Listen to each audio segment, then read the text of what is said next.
everyone, and welcome to Unconventional GMs. I'm one of your Unconventional GMs, Gaz, and today I'm going to be running for you Pendragon in about 2 hours or less. This is going to be the new 6th edition. Well, mostly. We might let a few rules slide, but don't hold that as against us. So this channel we play with Vim and Vigor, so we're going to try and blast through a little scenario and give you a good view of the rules and how the game works and what it's about in that short period of time. And there's plenty more stuff on the channel as well, so if you like what you see now or you fancy a different game, please head over to the playlists and the other stuff up in the top corner and you can find even more games to be getting on with. So without further ado, as we're so quick and short on time, let's get our characters and players introduced. So let's go around. Let's start with my fellow Unconventional GM, Mr. Guy Milner. Hello, yes, I am a fellow Unconventional GM from this and also Guy Milner from the Burn After Winning blog. I am playing today Sir Ivan, a worldly, well-travelled knight. His weather-beaten face hides kindly eyes.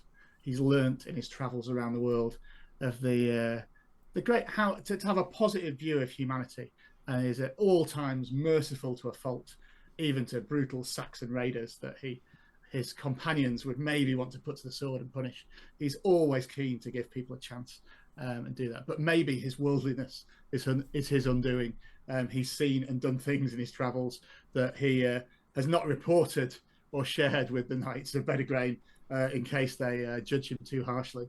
But he's looking forward to travel with his companions and be a careful influence with them. That's me. Sounds wonderful. And then shall we move to John with Sir Godfrey? Hello, I'm John Osway, and I'm playing Sir Godfrey this evening. Sir Godfrey is a barrel-chested big knight, and he's celebrated for being kind and just and honest and making prudent decisions and thinks things through, that kind of thing. Sometimes, though, criticised for being lazy, although he would say he isn't, but he would argue about that. He's courteous and well liked. He's also a fearsome opponent with a sword, known for his success in the melee, more than one tourney. His squire Matthew, more lively than Godfrey is. It can be normally seen doing things for Godfrey when Godfrey is, relaxing or taking a breather, which is when people, I think, where this laziness might come from. But yeah, Matthew's always volunteering to do stuff for him when they're out traveling on the highway, and he likes getting out there and having adventures and serving his king and family. So yeah, that's Sir Godfrey. Lovely stuff. And then we have Becky. Hi there, I'm Becky, and I'm playing Sir Bertram, who comes from a very distinguished family, of which his feature is an aquiline nose, so he's known wherever he goes by that, but also by how proud he is of his many, many achievements, and that might be looked down upon by some of his fellow knights, but he doesn't stop him. He does love to be jousting, prefers that to the sword if he can help it, and always wants to see the face of the knight, whether he is defeated, although that's rarely, or they are defeated. And he very rarely forgets the faith. He believes in God and puts his faith only second behind his family, and does despair at his squire Gerface, who believes in far too many superstitions that he's heard clinging on to his mother's skirt. Very good. And last but not least, we have Tasha. Hi there, I'm Tasha from Actual Play Idea Roll channel, and I'm playing today Sir Casper, who is a knight of incorruptible virtue, who is extremely well-mannered and popular with the ladies due to his exquisite dancing, inherited from his father. He seems remarkably disinclined in romance currently, which makes the ladies at court all the more interested. Unfortunately, Casper is much more extravagant in his love for wine, and more than once has had to be carried from a lord's hall. He is aware of his failings, though, and completely forgiven of insults from others if they're not overly persistent, all too aware that his own behavior is sometimes less than perfect. Lovely stuff. And thus we have our knights around. So the setting, for people who haven't gathered by now, is kind of Arthurian Britain. So the game itself can be run in all kinds of periods. This is a generic period. I know that's going to upset a lot of the hardcore fans who have been playing since the 80s. But Arthur's on the throne, you're Arthurian knights, but we're going to be really hazy about what the state of the period is, who's king of what, and various other things, just to crack on and have a game. So they should be really accessible for most people. The knights are the goodies, so they're looking to protect the weak and uphold lots of knightly virtues, which I'm sure we'll see throughout the session. And being knights errant, it means they go off looking for adventure and doing things. So we find ourselves today on a crisp spring morning, and the knights have been headed over to Kite Castle, which is on the borders with Cambria, which is Wales in today's territory, or Cambria. And they've heard of the distress of Sir Hector, who is a vassal of Arthur and who protects the borders. So he's apparently lost his son, as in not lost him as in he's died, but his son's gone missing. And you've been dispatched as loyal bannerman of one of Arthur's vassals to go and help out as he's put out a call for assistance. So on this day, you're approaching the castle. It's in this period of Motte and Bailey, so there's a mound of earth with a wooden fort on top of it, a keep, and there's a wooden palisade around the outside made of logs and a ditch and stuff like that. So don't imagine too much big stone castles, although they exist. This particular one is largely made of wood with some stone supports and things like that to fix it in your heads. And again, for our viewers at home, for this period, the knights aren't fully encased in like paladins metal armor. It's more mail shirts, maybe a nasal helm or a full helm, something like that. So if you imagine Norman knights from 1066 or that kind of like imagery, they look pretty similar to that. And it's not just our knights, of course, because they've got their squires with them, young lads, young teenagers who are training to be knights, and they're mounted, but they also have their own horses. They've got their charger, which they use for war. They've got a riding horse or two. They might have a hunting horse. They've got a pack horse with all the stuff and the tent on. So as our adventurers approach this castle, there's 8 of them, probably 3 times, 4 times that in horses. So there's quite a dust cloud behind them, and they're quite easy to spot. But they are welcomed into the castle immediately. And as you enter the courtyard, there's a bit of a feverishness about. So you notice that the stable boys come and get horses, but they're looking a bit nervous. Maids and sculleries are kind of like skittering out the way. Other people are just looking a little bit on edge. And as you start to dismount and make your way over to the mound where there's the meandering pathway that heads up to the keep so you can present yourself, you note that a man in monk's robes with a cloth kind of hat and skull cap, I guess you'd call it, and he's got big voluminous robes on and a rope around his waist, comes scurrying up to you, flapping away in his sandals, and introducing himself as Brother Hemison. Says, "Oh, Sir Knights, more of you have come to help. Oh, thank goodness, the Lord does deliver us. Tell me, you're all good Christian knights, are you not? Is your faith strong? For it will need to be." And he looks at you worriedly. Oh, to a man, we are good Christian knights, of course. We look forward to helping Sir Hector in any way that we can. It's an honour to come in God's service, brother, to this castle and offer our aid. What pray tell is the matter with him? And he looks visibly relieved after your reassurances. So that's why his son Sir Arrowine has disappeared. Now don't listen to all these small folk, and he casts a withering gaze towards the stable boys. They'll tell you he's been stolen by fairies and things like that, but it's simply not true. It'll be those heathens across the border, the hill tribes.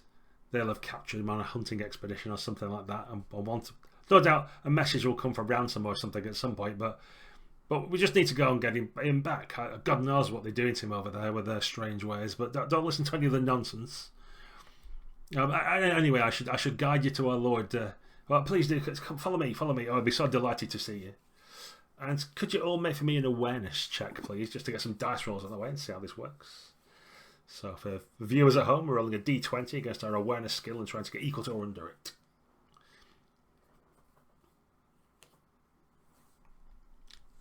And looking pretty good. Okay.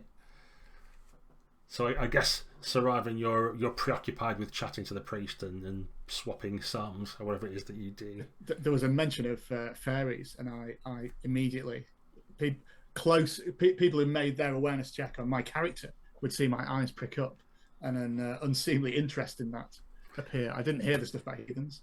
I'm recalling my encounters with the fae that I've had on my travels. Yeah, Sir Bertram had similar issues. He heard about the fairies and immediately knew that his squire was going to be a problem, and sort of grabbed him by the scruff of the neck and was like, "Now, don't you be listening to any of this ungodly talk," and sent him scurrying off. Oh, there's fairies. I knew there would be. Oh, and he goes running off, all to do. Meanwhile, Casper and Godfrey are probably keeping a more keen eye out on what's going on. I imagine Godfrey's the last to get off his horse and sort of rearrange himself, and so he's had a bit more time to look around. And Casper's he's sorry. No, it's okay. And Godfrey's also getting off his horse and looking around, taking everything in, and also saying to the brother, "But lead on, brother. And it's been a long journey, and us good Christian knights need some rest and to sit down and some refreshments as well." Oh, don't you worry, there's some good Frankish wine that we have. And as the pair of you, Casper and Godfrey, kind of spy about, you notice that the stables look like they're almost full already. Like you would expect this to be like well stocked. It's a border and it's an important castle, but there's a lot of horses. And as you cast around, you realise there's like quite a lots of bits of livery and other coats of arms. And for the size of castle it is, and who it is, and from what you've heard on your way over and chatted about, there's a lot more horse flesh than there should be, and a lot more indication of knights than perhaps there is, or that you could see about the place. And you think perhaps there might have been other knights that have come before you or something like that, or something else has happened, but there's definitely like a lot of animals and bits of cloth that would suggest that this place is overstocked for the number of people that are wandering around. So it's more that we don't see any sign of the people that would be with all these horses. It doesn't look. It's not packed with lots of knights. And Exactly. And, right. and as you do make your way up the hillside, and you see off to one side when you look to the west, there's a wooden palisade across a valley, and then there's the wilds of Cambria beyond. You walk in to the grand hall, and there are some household knights. There's about 20, you would guess at first blush, but that's it. And there seemed horses enough for an army of maybe double that number or something. So as you're approaching, so Hector's at the head table. He's just finished breaking his fast. He's kind of got his head in his hands a little bit. He's quite a well-positioned knight in terms of like he holds his posture well. He's got sweeping back grey hair. His armour's got you think at first a touch of rust to it, but then as you look more closely, it's been painted with a kind of russet brown colour over it, and is in fact in good condition. There's several battle honours up in the walls, and there's various other people up and down, and he's speaking to one of his household knights. He's kind of like looking over this map and rubbing his chin and shaking his head a little bit and obviously saying something or other. And then people start to make notice as you head across, and Brother Hemison is quick to say, "Oh, my lord, more knights have been sent. We have more help. God has listened to my prayers. See, I told you, just maintain your faith, and this will be all to the good." And you're ushered forward, and Hector looks up expectantly for you to introduce yourselves. So Hector, Sir Godfrey at your service, Christian knight, and with my able-bodied companions. I look around, see if there's anywhere I can sit down, and if there is, I'll immediately, once after having said this, I'll sit down and say, and beckon my squad, "Matthew, get these boots." Very good, sir. There's an ominous creak from the pine bench that you've sat on, and maybe a splintering sound slightly, but it holds, so there's a slight pause. Hector looks a little bit confused that you're making yourself at home without him having said anything. Yeah, so Bertram will like do a roll of the eyes and a little bit of a head shake and be like, "Sir Bertram, at your service, here to uphold God's will and to hopefully return your son to you." Indeed, Sir Ivan, Christian knight. Like Sir Godfrey here, I offer the full weight of my support. Cassius. Sir Casper, Christian knight at your service, with utmost that we will find your son, sir. Oh, very well. And he seems well pleased with three of you. If not with Godfrey's Matthew, who's got a tongue out one corner of his mouth, who's heaving away at this muddy boot trying to get it off your foot, which seems to have swelled for some reason. Maybe it's the heat or something, I don't know. But Hector nods and says, and who amongst you counts yourself as the leader of this merry band? Who might I speak to?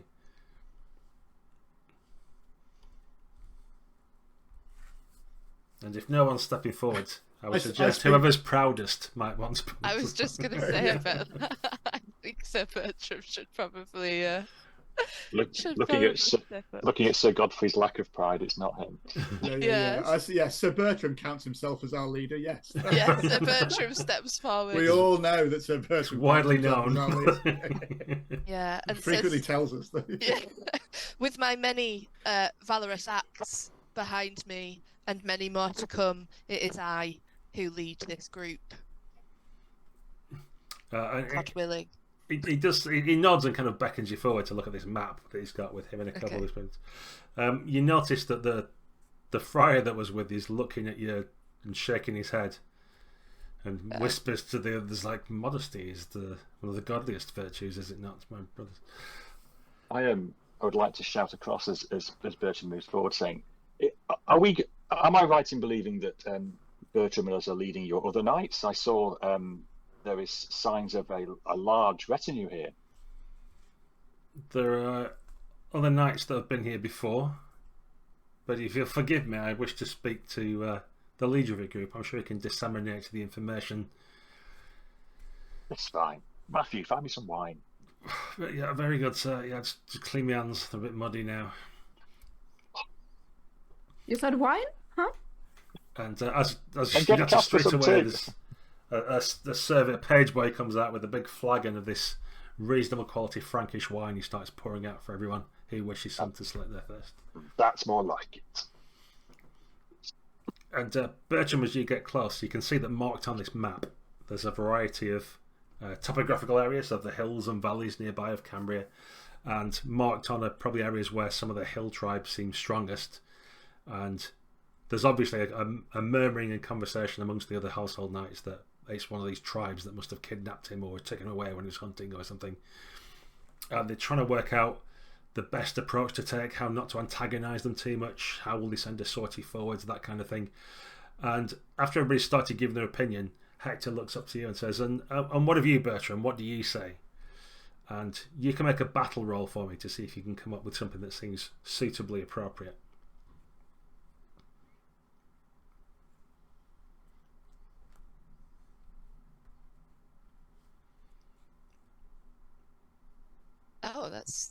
Oh, yeah. I have a great idea. You do? I think if we route around here and then... and I go on to describe there's a montage in great of you. confidence Yeah. what it is that I would do in this situation. Yeah, and you've got perfectly good success. So you do. Everybody nods and agrees, and views you with a new set of eyes, as you're an unknown quantity. Now they seem to have taken you on board. And Hector rubs his chin and says, "Yeah, very, very good, Bertrand. This seems good. We'll send you and your band out in the morning, but now we have our plans. Perhaps it's best if we just relax for the day, count our resources, just take some time. Perhaps tonight we can feast in your honour." I think that, of course, to me. Yeah. And I look round at the rest of the knights a bit smugly as well. Indeed, another Sir Bertrand feast would be incredible. Great, wouldn't it? I remember the last three were excellent. They do enjoy. If only we were in a hurry for something, but luckily have time for feast. Yeah, I mean, Sir Godfrey sat down now. Yeah, so, we're going nowhere for the evening. Let's face it. We're here for the night. And as this is going on, and it's moving on towards midday by the time they've done all this, and you'll have time to yourselves to relax from your long journey and all that kind of stuff. Gervais, who's Bertram's squire, has come up to the rest of you, and you can hear him with the other squires who are all stood behind you. Gervais is going, Oh, I've been speaking to the stable boy and they say it was definitely the blue fairies. Blue fairies have taken him. It's not the hill tribes. If we go over there, we're all going to die. We'll get kidnapped as well, our mothers and never see us again. Or our fathers. Can you imagine the embarrassment? Taken away by the fairies and we'll live forever, but they'll eat us and make us fat. Yeah, yes, my lord. I'll walk over and just be like, what have I said about all this ungodly talk of fairies? It's not me. I'm just saying what the stable boy said. This is exactly what I told you not to listen to. Do you remember that conversation? No. There's no such thing as fairies. Right. And he looks Okay. round to the other squires. They're all like... I will approach now and say, it's quite right. There's no such thing as fairies. But was it blue fairies you spoke about? Any other details of these imaginary beings that do not exist? Oh, Are there any more details supplied? Yeah, they live on the fields of the lavender. Apparently that's where they caper about, and if you go there, the somnambulant aroma of the plants will send you to sleep, and that's when they get you. What does the word somnambulant mean, Gervais? I think it means it smells like cherries.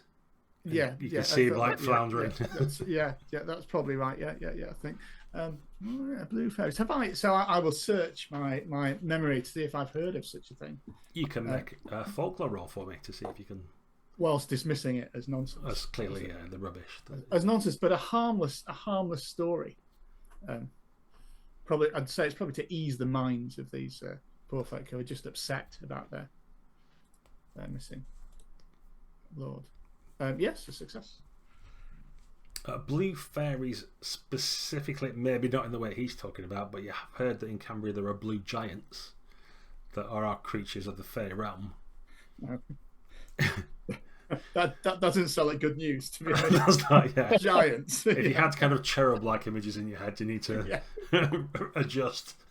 Yes. What giant in what sense? Is this like as tall as a church steeple? Okay, not just like. Just Not really just like big fairies. people, big people that they call giants. No, like building sites. Giants, Yeah, I will say, it's just old wives' tales. Apparently, the elder folk of some of the tribes can commune and treaty with these blue giants and control and command them. Some say. Oh, even better. So it could still be Hill Tribe. Okay. Oh. I want no more talk of this folklore of these fairies. We have a perfect plan on how to accomplish the return of Sir Hector's son. And now we feast. Oh, before that, can I just have a small question to your squire who had a chance to talk to the stable boys? Is it about fairies? No, it's not. It's about Oh, their... great. Yes, let's get some more information from them then. Yes, of course. Amazing. So, we couldn't help but notice that there are a bit more horses than actual knights in here. Did they mention what happened? There used to be more knights. These knights use way more horses than they need to, or what's the story? Oh, right. And he kind of leans in conspiratorially. Well, they said that there's been quite a few sets of knights have been sent to help, and they've all gone out past the wall, and none of them have come back. But obviously they left all the horses, or some came back on their own. Riderless horses. Right. Uh-huh. They were And probably when was- ridden by invisible fairies. Obviously. When was the last time someone left for the search expedition? Oh, well, there was some due back today, but all that came back was one horse. It's a good job your plan is perfect, Sir Bertram, isn't it? Yep. Given the past that we have here, Yeah. blue fairies are nonsense. I've heard old wives' tales about blue giants as tall as church steeples, but as you say, nonsense. Sir Ivan, do not excite squires A church with your steeple. tales of giants. Do not These excite the have gone to a squires. church steeple, yes. And Gervais runs off to immediately tell the stable boys about this new information he has. the state of fairydom in the local kingdom. Okay, the rest of the day can pass uneventfully if you wish. If there's anything you wish to do in the intervening hours until the feast of the evening, let me know now, or we shall smash cut to it. I think, having now heard that there were other knights, which Sir Bertram didn't let on, he was completely unaware of, I would like to have a look at some of the sigils and crests and things, and maybe see if because I'm good with a faith and a crest, so just see if maybe I recognise any of the. That's what I was about to say. Is do we recognise anybody who's passed through here before? That may worry us that those knights they are great knights and they disappeared. Yeah.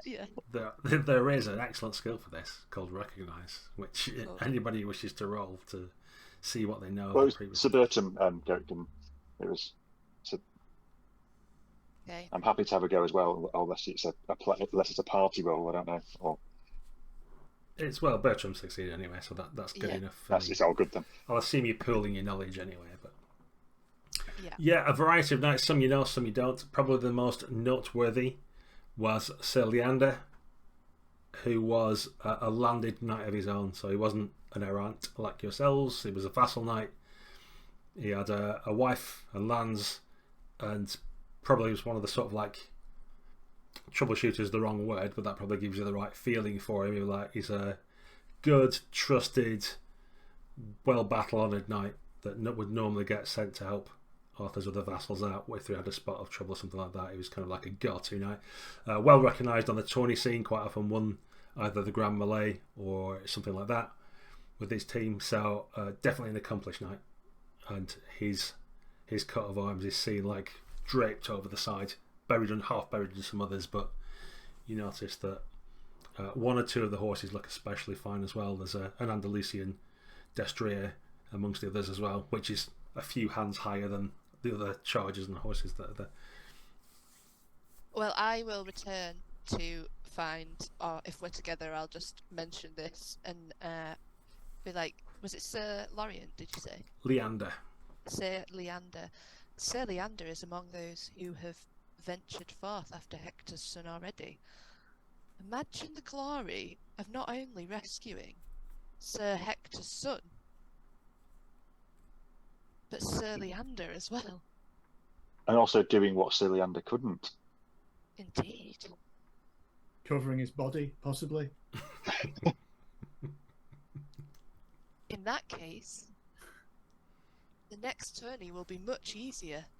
Indeed, yes. And it would be a shame. Yeah, I can't believe that knights with such fine horses be there. We'd better rescue them all, or those horses will. Yeah, they can't sit around the stables, can they? Why is it that the horses are coming back and people are not? If they were attacked by other people, they would take the horses, right? Was there any sign on the? Do you know when you went to have a look at all the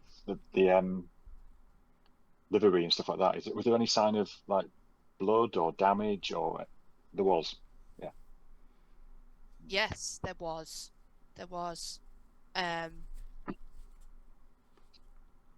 But nothing we can't handle. I'm sure not. Certainly not. No. I'm sure. Okay. And just be coming back. Perhaps, Sir Ivan, giants do not have a taste for horse flesh. And I'll wander off. I'll politely laugh. So as you see Jafar down the stables rubbing himself against horses. Okay, as much horse sweat on him as he can. Also wigs. All around. Okay, well, that evening approaches, or arrives, in fact, because we're going to cut straight to it. You are all drinking, having food, and you're not sure if you're getting kind of a last meal on death row kind of vibe or something, but everybody seems super happy you're here. You're getting good choice cuts of food and stuff, big trenchers full of meat and gravy and all kinds of different meals, lots of wines flowing and stuff like that. If you're trying to maintain somewhat of a level head ready for the adventures tomorrow, can you please make for me a temperate roll? I am certainly trying to do that. So yes, Yeah, Bertram is as well. I'm critically temperate. You have exactly the amount you imagine. Oh, It's myself exactly right. Well, guess what? Sir Godfrey and Sir Casper have leaned into the drink and food, I think. yeah. Yeah. Just this one time. So I feel like Sir Godfrey's still sat on the same Yeah. I mean, they've had to move everything around him, basically. Party's just assembled around. just kind of gets Matthew to push the table towards. Yeah. So, how the game works is if it's not something you're famous for, you don't have to roll. So that's indicative for most of you. But for Sir Casper, can you try and fail your indulgence, if you know what I mean? So you get to roll the indulgent side, and you can hope that you fail it. Otherwise, you get well drunk. Somebody's going dancing. Oh no. I can fail. You fail indulgence. Okay, so it's up to you how drunk you get in that case. Well, I guess more or less as usual, which is more than would be optimal considering that tomorrow we're going on a quest. But I can still hold it a bit. Maybe not as good as I thought I would. But I'm really heavily relying on Paul and his magical morning drink. He's so good with his recipes. We'll see how that goes, shall we, in the morning. But yeah, for now, you hold it together, and there's a bit of a sigh of relief amongst your companions, possible that you're not getting quite as... You don't have to be carried out of the hall or anything like that. At least, sometimes yes, I can walk on my own. Get They've yourself seen out. me in worse states. And as the night's progressing, there's chatting, the people are telling you about local stories, stuff like that. And one of the young ladies comes looking for a dance, Lady Freyd, and she bobs in front of you, quite petite, svelte, long red hair, piercing blue eyes. You wouldn't be surprised if she has some ancestry from the other side of the border, in fact. But she looks around you all, and she kind of looks at Godfrey and then skips over quite quickly. But so next, perhaps one of you would do me the honour of a dance. Who could teach me some? I've heard there's in the fashions there's some new steps that have been touring the courts, and we don't get much out here in the borderlands. Perhaps one of you could demonstrate for me. It would be an honour, fair lady, but my heart is for another, I fear. As I wistfully gaze out of the window and think of my amour, Lady Gale of Spondon. No, I must respectfully decline. I'm sure, though, as I glance over at Sir Casper, one of my companions would be eager to tread the floor with you and teach you these new steps. Well, but of course, there is this new lovely dance. Let me show you. Okay, and there's a bit of a space gets made and all the rest of it. Do you want to make a dancing roll for me, just to see how well you're doing that? Sure can. Indeed. And there's polite applause all around, and before you know it, several people are trying to learn this dance as well, and there's just a really good sense of bonhomie amongst the whole. Everybody's had a drink, but not too much. New dances being taught. It's like, who would have thought there's any I'm just a problem at all? natural. That's right. Just naturally gifted and graceful.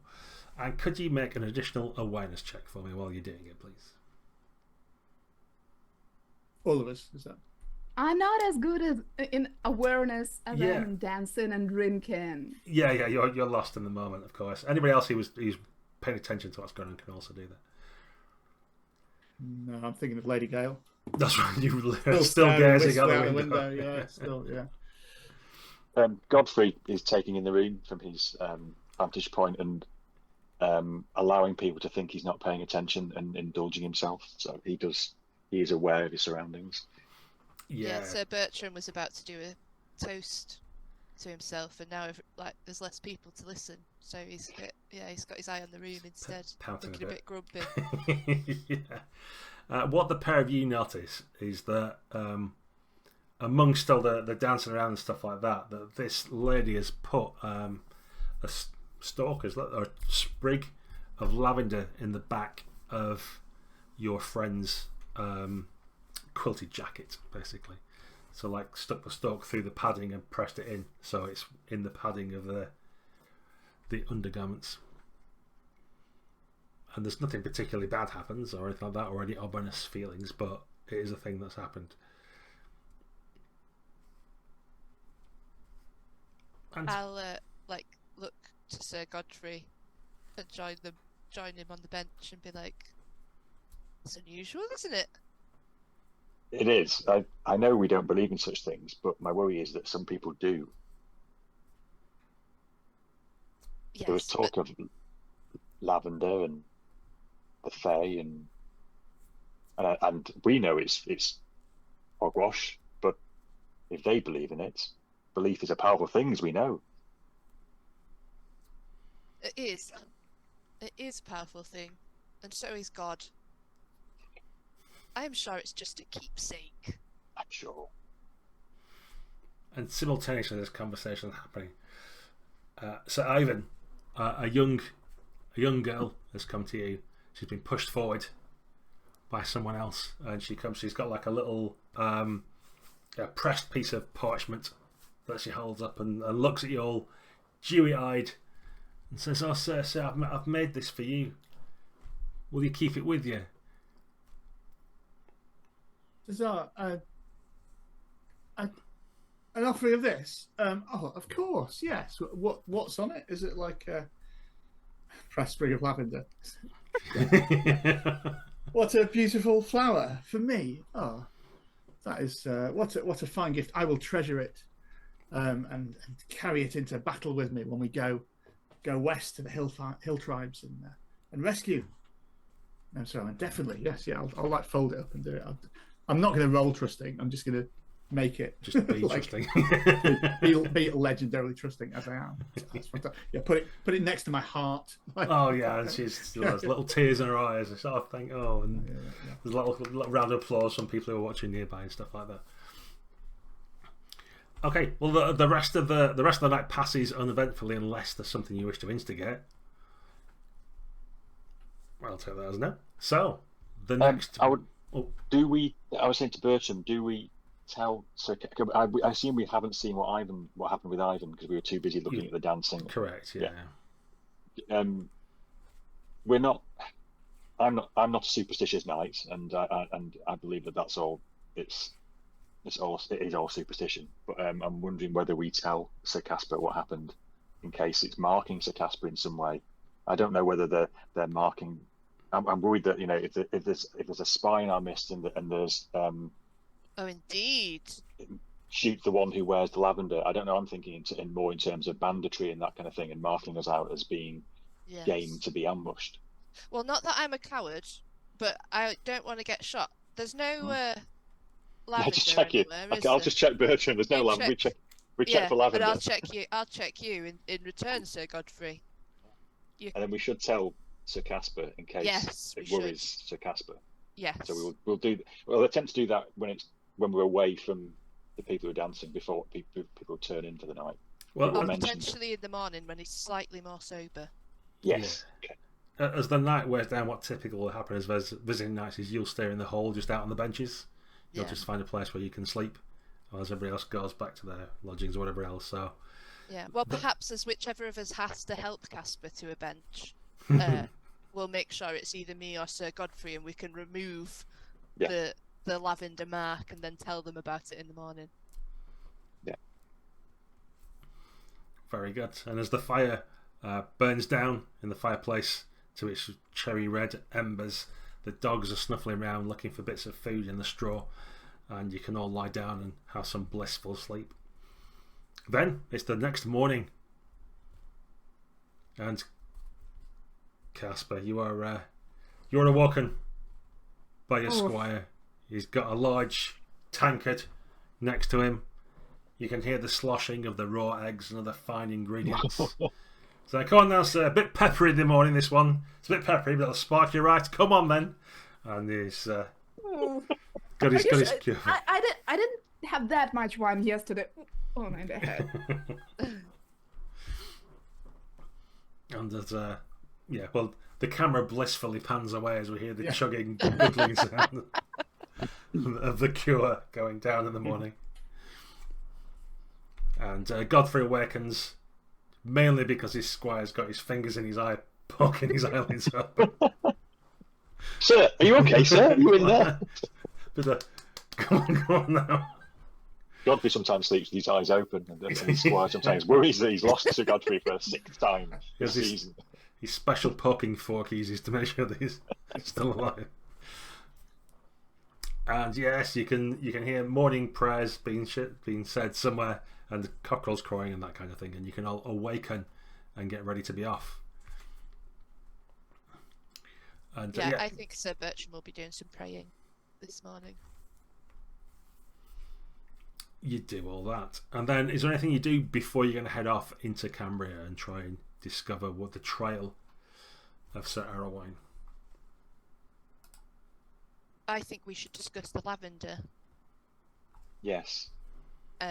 So once once everybody's together, we'll go over to just say to Sir Casper, we were a bit concerned last night. That's very kind of you, but I'm all right now. No. We're not concerned about that. You handle your drink very well, Sir Casper. Yeah. Thank you. Yes. 95% of the time.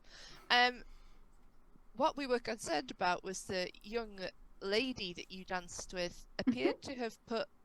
Have you got the lavender there, Sir Godfrey? Yes, I'll draw. Was it a sprig of lavender kind of thing or something like that? I'll draw.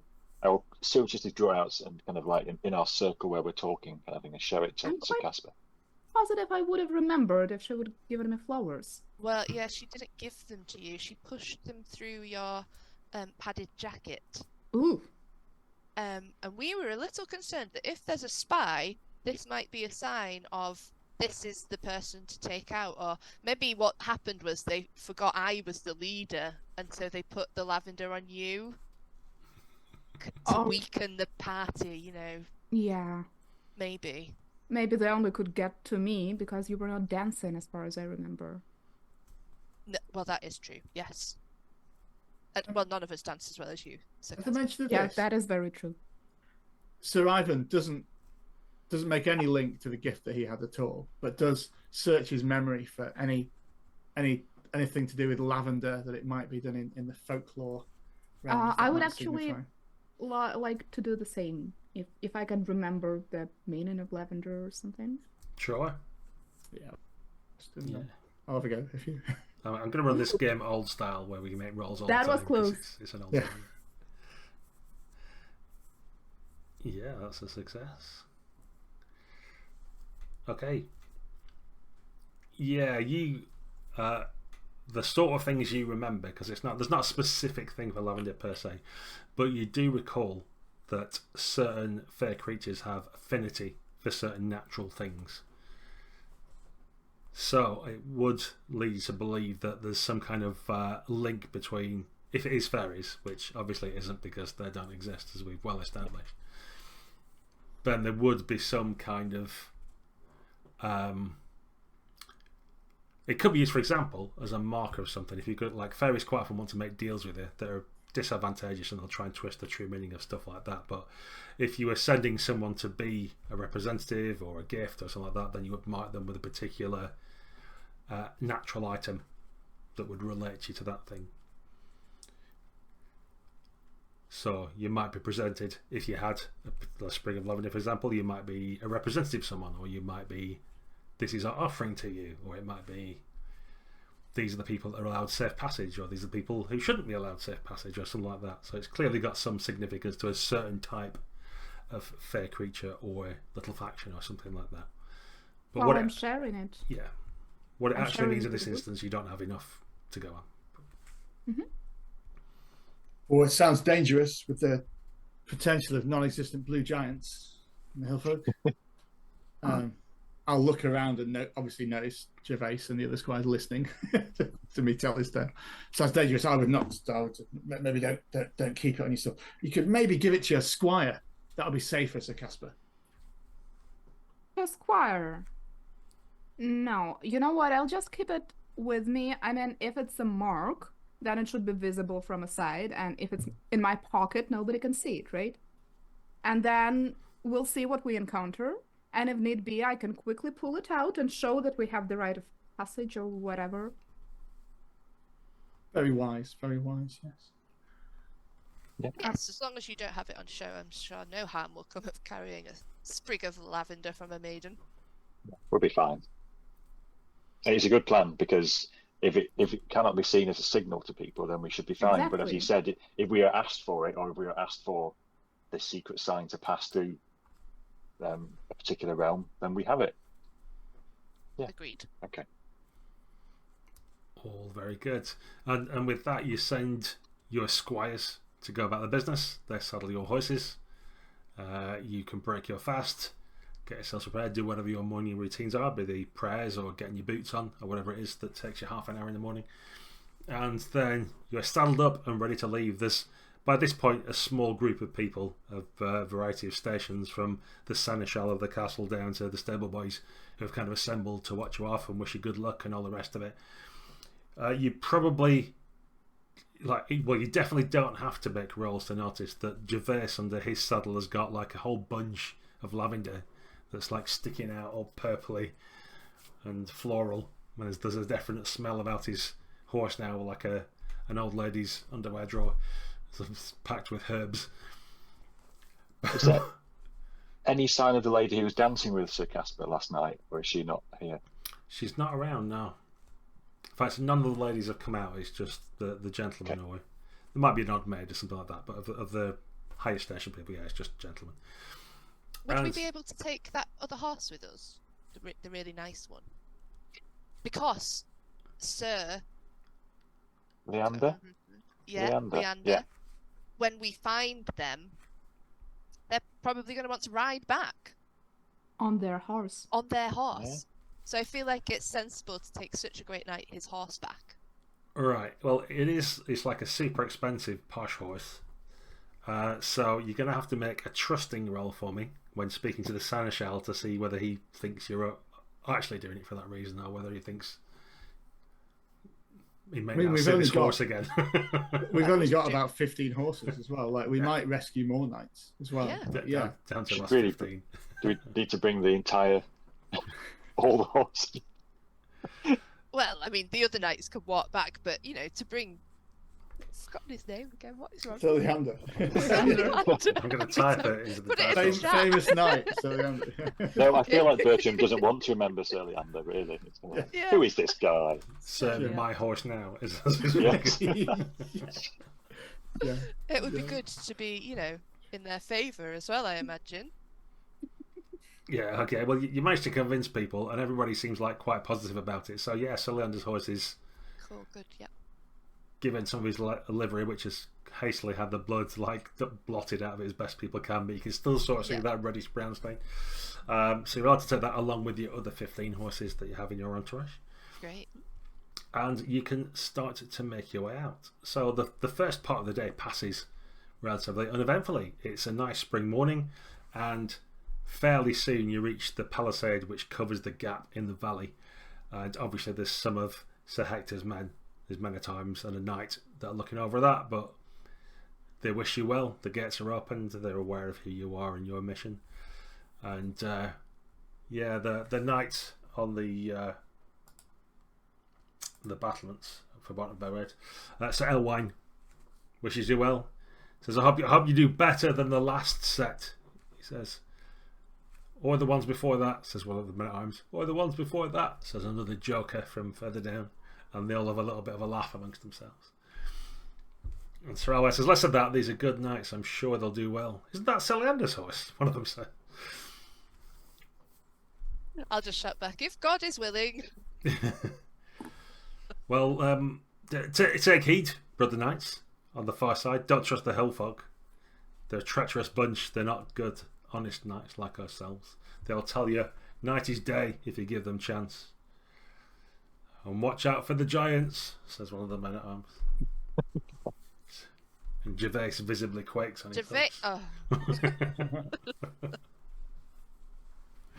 And you can pass through and in. So, are you going to take your sort of meandering route that you've worked out from your battle plan to kind of like skirt around the hill tribes to look for signs of Sir Erowine? Are you going to head to one of the hill tribes particularly to see if you can gain more information? Or are you going to perhaps take a hunting strategy and look for signs of where people have been before, or perhaps where the horses came back? Or what's your approach going to be to try and hunt down where Erowine might have got to? Would be a shame to stray from my effective plan. Do we not think? Sir Bertram's plan is sound. What do I know? These they speak of the hill tribes as being untrustworthy, but what do we know of the hill tribes? I mean, do we know any? I mean, are they to be believed that they're untrustworthy, or is it just that they've had bad run-ins with them? Do we know any more than that? Or? So what you would know is that these lands, although there's a border defence, it's not. It wasn't a robust castle across the mountain or like that. So King Galihodens is the king on this side. He calls himself a king, but he's a vassal to Arthur. And he's ostensibly loyal. So, like, while you couldn't say for sure that hill folk would be 100% trustworthy and, like, good old soldiers of King Arthur and like that, like, on paper at least, they're kind of allied to you. But they are kind of wild men, as you would see them. So your knights used to civilization, and when you give your words, people honour it. You're aware that common folk don't necessarily hold themselves to the same standard. So it could be that they're just untrustworthy in the way that all people are that aren't knights, or it could mean that they're particularly devious, or it could be a bit of regional bias where they say, "Oh, them on that other side of the fence, they're all wrong-uns," something like that. But you won't have had opportunity to speak to lots of wild tribes like that. I mean, I think we should ask the hill folk if they know of the way, what's happened. Well, it'll be obvious if they've kidnapped him immediately, and we can. Well, that's a complete deviation from the plan. Does Bertram's route take us anywhere near any hill folk, so that it's only a small detour rather than going completely from Sir Bertram's plan? Well, but Bertram's plan was particularly avoiding the hill folk so as not to cause any fractious, confrontations or anything like that. What if we put out the dog using the scent from Sir Leander's horse, and we see which way it directs us? Well, but this will only bring us to Sir Leander, not to the Sir Hector's son. Do you not have faith in Sir Leander finding Sir Hector's son? Well, he wasn't so successful in coming back, was he? Well, no, but that is probably the only part he failed at. Now that you mention, you're probably true. Yeah, that sounds I still have a bit of a headache and maybe a bit of low on energy, so I trust my teammates will take perfect decision on what we're going to do next. And meanwhile, I'm murmuring a little song, which usually helps me to wake up and feel better. And if I can make a sin roll. Okay, as you've said, you're still under the weather. You can hear the cracking of duck eggs as your squire begins to make another one of his delicious cures, which will bring you right back to life. So Sir Bertram, your meandering path avoiding the hill tribes, where was it exactly taking us to? I apologise. There was some wine involved and some food, and I can't say I saw the map very clearly. It was taking us to. It was avoiding the hill tribes, but is it like a circuitous route back? Is it kind of like a loop to see what we can find? And it's around a lot of the good hunting lands and trails. So Erowine was known to go hunting quite often, so it's kind of like the likely spots he would have been to when he went searching for suitable game. So it's a sound plan then. I think that if we do that, but while paying great attention to tracks on the ground, if we spot signs of skirmishes or anything untoward like that, then if we do find anything that and we see evidence of hill tribes being involved, then maybe that's the point to head up to the hill tribes and say, "Oi, what's going on?" Yeah, or we may encounter them on our journeys anyway. Yeah, we may do. Yes. I would entreat you, knights. We can speak with these men are loyal to Arthur. Let's not be too hasty when they come in. Do not assume the worst, that they have kidnapped Sir Owain, because we know it could be the work of blue giants instead. Isn't that right, Sir Bertram? No. Oh, But you know, anyway. you could hide someone as tall as steeple in all these hills and valleys. Look how deep these valleys are. There could be one just behind there. Oh. These giants, Sir Ivan. How big are these giants again? Oh, merely as tall as the church steeple. Look at these big mountains and small steeples. There could be one on top of them. You're saying these spade creatures are taller than God's own house? Outrageous, Sir Ivan. Just old wives' tales. Just what I've heard, but legends only. Perhaps a few hill folk stood atop one another, painted blue. In a coat. Yes. That makes in a sense. heavy tunic. Giant heavy tunic. See? Show your face. And that makes more sense. Yes. And that's Merely 4 men on top of each other. Yes. So Casper, you gave us a lovely song. What was all that about? Well, that was obviously about drink and dance while you're alive, because tomorrow it will be too late. The song definitely cheers you up. Oh. More than you would have imagined. The use of the term tomorrow is quite optimistic, actually. It's got an optimistic ring to it. I would say that you feel particularly energetic and valorous. Lovely stuff. So, for how long does it work? Until it doesn't. Ooh. So I'll let you know when the effects of your song have been truly crushed by the events of the day. But yeah, for now, for the benefit of all listening, Sir Casper has a special song which gives energy and valour to his companions when he sings it. So you've all got slightly raised stats for those things. Okay, what we'll do is take a short break now as we're heading to the Cambrian valleys.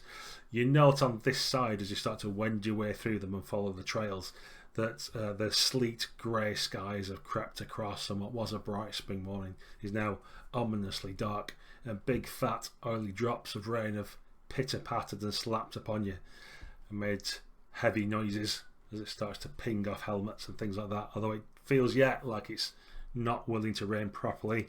Any minute now a torrent could be unleashed upon you, and the wind howls like a banshee down the valleys in what's probably a purely coincidental and not in any way portentous note. So what we'll do is we will take a quick break. You in listener land will see a short pause because we'll edit the most of it out, but we're going to restore ourselves, have some raw duck eggs and other exciting victuals, and we'll be back with you very soon.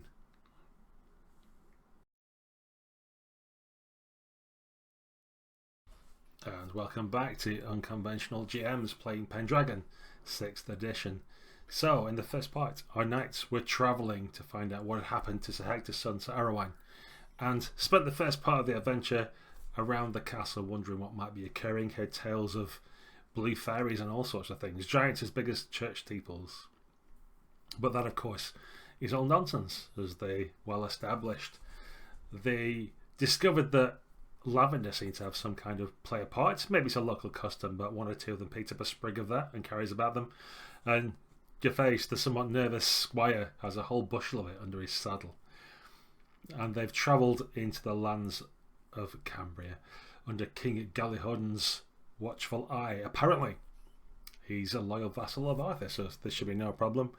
Although there are lots of wild hill tribes, they've sworn fealty. And it's probably just a simple matter of finding where Owain's gone to in his hunting expedition, and there'll be nothing to it. He might just be like Peter Rabbit with his ankle caught in a snare or something like that, I imagine. So the weather has taken a turn for the worse. It's dark and cold, and you pull perhaps your capes about you as you start to follow paths. And you can see signs of other animals, of people, of booted feet, of horses, all kinds of things.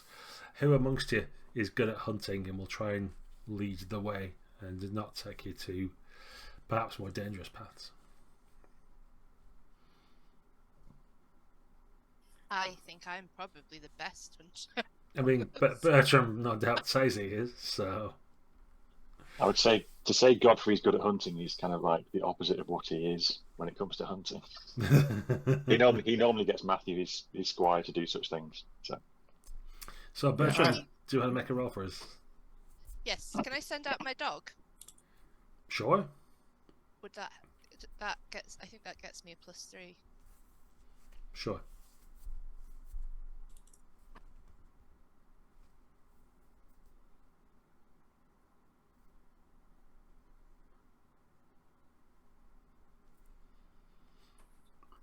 Yeah, no problem. Okay,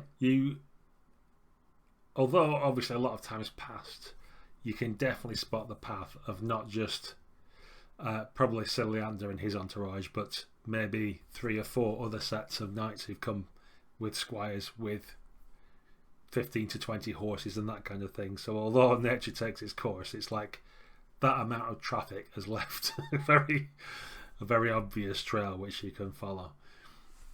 And it's as you get into a particularly wooded arboreal kind of area where the trees have started to spring up, small scraggy ones at first, and then darker, more ominous forests as the wind and rain pick up a bit and start to lash down upon you. You also spot the signs of the hill ponies and things here. So unlike the shod hooves of the war horses and other things that you'll use, you can see the marks of what probably the hill tribes use to get around, smaller, more hardy and nimble ponies. And quite recent at that. So the paths continue into the forested area, but you suspect there's also some of the hillman tribes about as well. Do you want to still press on and continue into the forest, even knowing this? Do you wish to skirt around them, maybe looking for the hill tribes, or do you wish to do something else? What do we think, Sir Casper, Sir Ivan, Sir Godfrey? The hill tribes are afoot. We have nothing to fear from them. We shall hail them as loyal subjects of Arthur. Whatever skirmishes they've had with the locals here don't apply to us. We come as messengers of Arthur. We need to find out what's happened, and they may know. So maybe we should stop our progress into the forest and go looking for them. I believe they are further into the forest. Oh, they're into the forest. Sorry, I thought they were. Okay. They're around. So I don't know specifically where they are, but they've been around here recently. Okay. We have nothing to fear. Carry the lavender. That presumably means something to them. To them, yeah. To the blue giants in coats. Yeah. Good. Well, before we get into that again, let's let's press on. Let's press on. You press into the wild forest, which looks, I guess, a modern equivalent would be if you see those bus lanes where there's overhanging trees, but there's like a square cut out of it because the double-decker buses go through it all the time. There's that feel to it. Although there isn't much of a trail here, it's almost as if dozens of knights and all their horses and stuff have been through this lots of times and cleared a lot of the branches out of the way. The grass is all flattened and there's a well-made path, so it's quite easy to follow. And because you've been so good at your hunting and aware of signs, you note up ahead at a bit where the path kind of dips down into a little river where there's a shallow stream and then back up again, but it's quite stony on the side, so it's an obvious spot for an ambush. And as you get to it, you note that in the trees to either side of you, there's people moving around. They're well hidden, camouflaged. If nothing else, you can sort of smell them a little bit because they're quite pungent. But you realise quite soon that you're enclosed on both sides by probably some of the hill tribes. Do you make notes of the fact that you've seen them? Do you hail them? Do you rush into the forest to attack them? Yeah, Do you flee? I think I would bring the horse to a halt and say,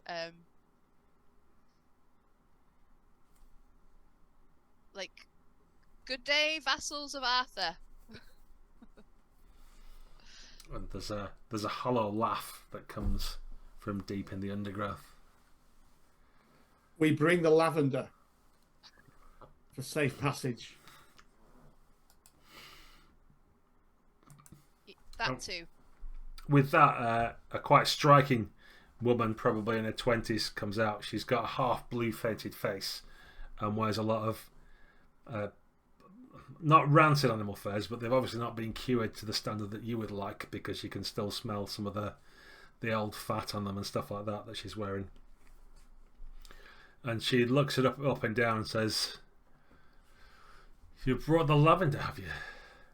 And she sort of sniffs at the air, then looks immediately at your face, who's cowering in his saddle, but clutches up some lavender to him as if it's a protective cross or something like that. Yes, that too. God, well, that will appease them for a while. Come, let me guide you. He's them. Yes, she must be returned, but I guess until now,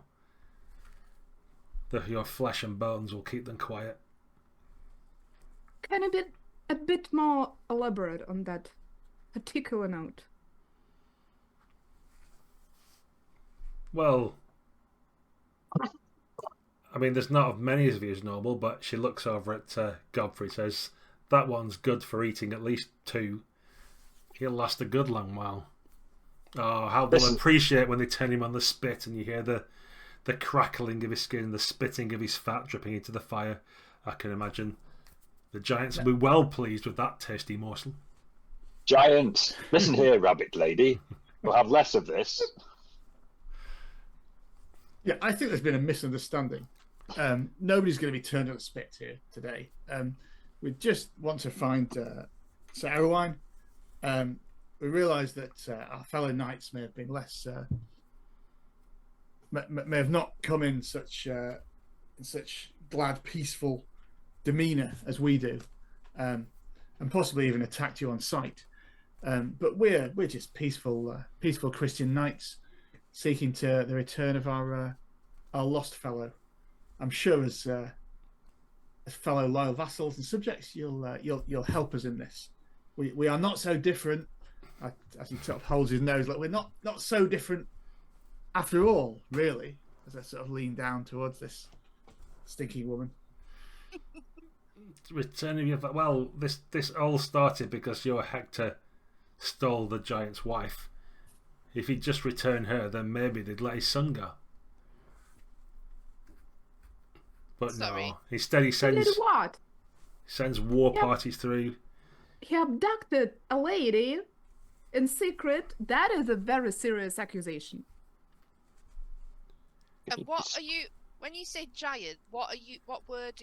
I think there's a language barrier. What word are you using that for? A big lady? Well, whichever lady. If he kidnapped a lady, it's still, yeah, terrible. And look, we've been to Sir Hector's castle, and there were no giants or anything there. There's nowhere he could have concealed something as large as a church steeple, anyway. And she's now the one who started to look a little bit confused. okay. How about, would you please tell us your side of the story, because apparently we do not know all of it. It would be very helpful if you told us what is going on. Can you describe the giant's wife to us? Can you make a trusting roll for me, Casper? Trusting, I sure can. Oh, I made it. Okay. Such a trusting face. You seem quite earnest. Well, I'm actually confused, and I think maybe there is more to the story. And she starts scratching underneath her rancid furs, and a couple of little creatures are dislodged to run around. And you can see several of the hill people have coming out of the trees now and having a look to see what's happened. A couple sat down on stones in the stream and start trying to tickle a couple of trout out of there. One or two have opened up a wineskin and offering around some fermented milk to Jafface, whose nose wrinkles at the prospect. It's just, well, it's quite simple. Hector's Hector's son comes here, and he was always dallying with the giant's wife, and she was quite taken with his beauty, I think. He's not a unpleasant looking man, I suppose, and she screws her face up as if such things are not really a concern. And then Arrowine said he would take her back to meet his father, and then when that happened, she didn't come back. Arrowine has. He came hunting. Well, now the giant has taken Arrowine captive until he gets his wife back. But he doesn't send his wife back, does he? No, he just sends more raiding parties. People like yourselves, all dressed up with your armour and your weapons, coming clod-hopping through our lands with your metal hooves on your horses and other unnatural things. It's no wonder the giants are so angry. But at least they leave us alone while we feed them nice man flesh like yourselves. Especially that one.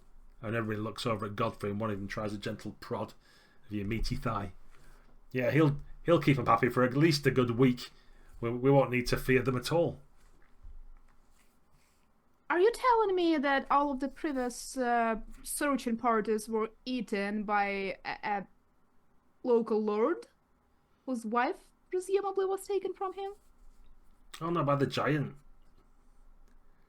The giant's eating them. Well, not all of them. Some of them he smashed, so there's barely anything left. Hardly worth scraping him out of the mud at that point. He did express a little disappointment he got overzealous, but he gets very angry when it comes to his wife. And there's some fleed. Maybe there's still some hiding in that cave over where the bears used to have the winter. I mean, maybe there's one or two that are just around the place generally that we haven't found yet. But we're normally pretty good at rounding them up. Enough of this ungodliness. Okay. Are they far away from here? Oh no, you're quite close. I'm glad you've made it this far. It does save us tracking you through the wildlands. It looks like rain soon as well. That'd be terrible having to drag you all the way back. So it's quite nice of you to come and present yourselves. Well, maybe we'll do that in the morning. How about we set a small camp before pushing forward? Oh, and maybe no, talk more? You don't want to set a camp here, not in these woods. It's dangerous. And there's some... Why? We have you good people who are locals and definitely would not wish anything bad to happen to us. Oh, we don't, but... We're about to save you from... Can you imagine if a bear comes and drags one of you off? A bear with so many people around? No, I doubt it. I also have 2 in hunting, so... They don't exist either. Never seen one. First giants, now bears. None of these things exist. The big hill tribe member with the bear's head on his as a hat that he's wearing. Now, just one thing you said. This giant's wife.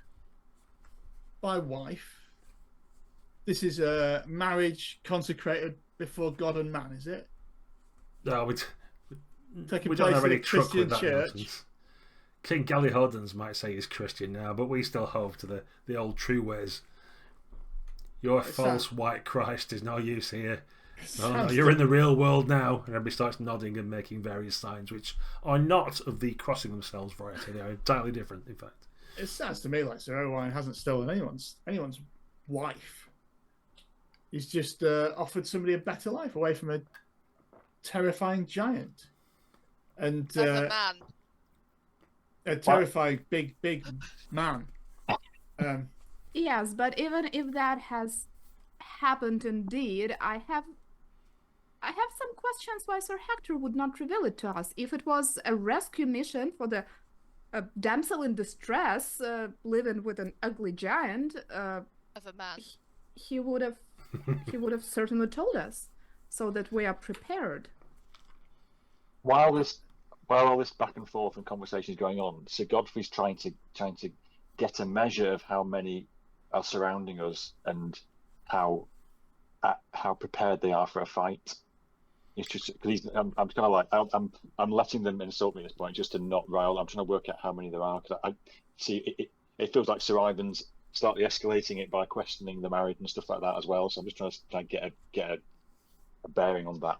Yeah, so there's in the immediate area that you can definitely see there's half a dozen around you, Okay. and then you think there's probably 1d6 in the undergrowth somewhere with missile weapons or something. there's definitely like at least one other person around, and sometimes you think it's 2 or 3, and then you start to, get the jitters, and maybe there's a few, or maybe that was just a bird that made a noise and not actually. But you can kind of see movement all around you, really. So there'll be others, but there's a half a dozen that are immediately around you. Okay, it's just trying to get a bearing on whether if these negotiations don't go well, is it worth standing and fighting, or do we have to make a tactical withdrawal, otherwise known as fleeing? I'm wondering whether we should go and talk to this this giant-sized man, and explain that this kind of nonsense isn't how we do things anymore. Well, Listen, you. I have seen no signs of giant men, and you all know of my capabilities when it comes to hunting. There are no big shoes, no big footprints, nothing to back up these claims, and I suspect that you have perhaps just killed and lured several of these knights into the woods and killed our fellow knights. And she scratches one hairy armpit and examines it before cleaning her nails with her mouth, and says that, well, I'm trying to take you out of the woods now, if you want to follow me. Like, if you think we'll be luring you into the woods so we can attack you, like, why don't you just come with us? And I'll tell you what, if there isn't a giant, then I will just let you go. What we boys? And all the others are sort of like nodding their heads, going, yeah, okay. Yeah, well, let's go see this this giant-sized man, and explain to him what marriage truly is, and how when maidens are lured away by the promise of a warm castle to sleep in, rather than having to lie in the stinking mud. A good Christian castle at that. Yeah. The attentions of fine Brother Hennison as well, to cleanse her soul. Well, just nothing to be expected. We'll have a word with this chat. I'm sure we can smooth it over once he understands that. Smooth it over. What I plan on the wedding then? I mean, how does that even work? So I presume you're now starting to sort of drift in that direction, just to start talking amongst yourselves. Yeah. One of the hill folk grabs a rein of a horse and starts leading it, and all the other horses just start following out of general kind of like herd mentality. Before you know it, you've passed through the woods quite evidently. There's probably now 10 hill folk that you can see around you in various bits. You're aware there's 1 or 2 others running around. And there might be more within easy shouting distance or something, but they're not particularly threatening. If anything, they seem reasonably amiable, and seem to be like sticking to their story. They seem quite pleased there's some more food for the giant, which is going to keep them safe for another week or 2. And in short order, as the day's starting to wane, so it was quite dark anyway with the thick grey clouds, but now it's becoming particularly dark. You pass over some hills and see a rocky outcrops and a promontory, and almost like a canyon's been formed ahead of you. And the hills and grasslands that you walk over are covered both with heather and lavender and other purplish flowers, so there's indeed a heavy scent. And can you all make energetic rolls for me, please, as you travel across? Are we feeling especially energetic after that song? You still are currently, yeah. So you've got Which plus gives 3. you plus 3, yes. Plus 3 energetic. Yeah. Yeah, fighting fit. Well, that helped. Oh, Godfrey. Just got the wind knocked out of me, I think. I'm all right. Yeah. I think Godfrey starts lagging behind a bit, I think, possibly. You do. And you think at first it's the rumbling of thunder until you realise that Godfrey's fallen asleep in his saddle. And it was his stomach. Occasionally Matthew has to like push him back up as he's starting to lean over a bit as the horse plods along. And yeah, you don't make a roll for it. You all notice that the people around you as well seem to be quite wide awake, the hill tribesmen. And they're kind of like nodding that Godfrey's gone to sleep and seem like quite surprised that Casper's not followed. but for some reason, humming his merry song seems to be still awake, and the others of you are. But they shrug amongst themselves, and as you race over that hill and into the canyon area itself, you can see there's several natural caves on the sides of the rocks, or crags and cracks in it.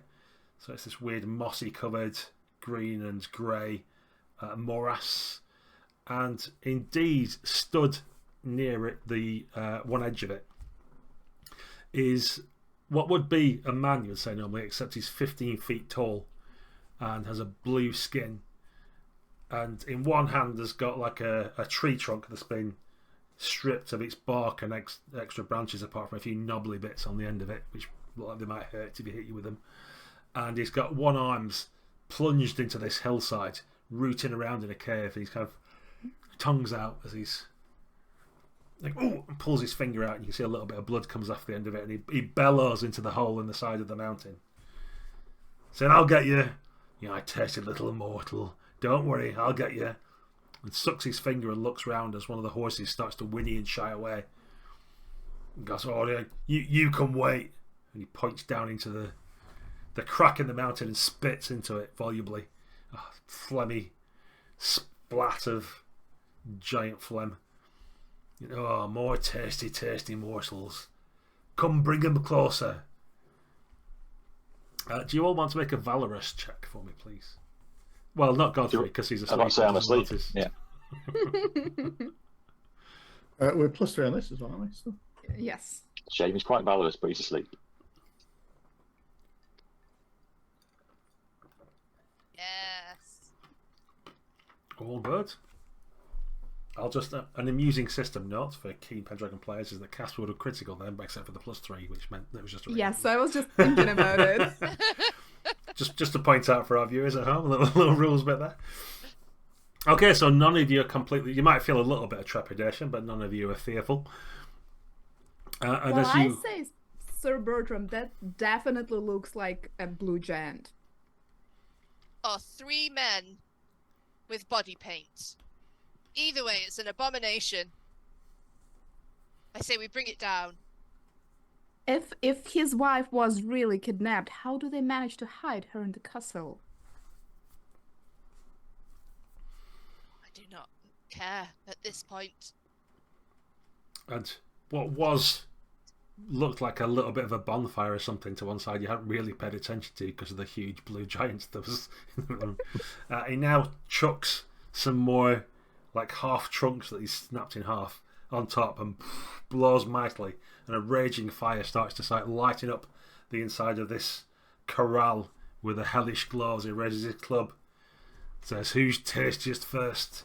"Tasty, tasty," and comes stomping towards you. And the hill people just sprinted into the heather and dived under whatever bushes or cover they could find. You suddenly find yourself very alone as Gervais is screaming, "I knew it! I knew it! Oh, we're all gonna die! Oh, don't take me!" I will be frantically searching my mind for any sort of weakness or limitation that giant blue men like this might have up in the flesh.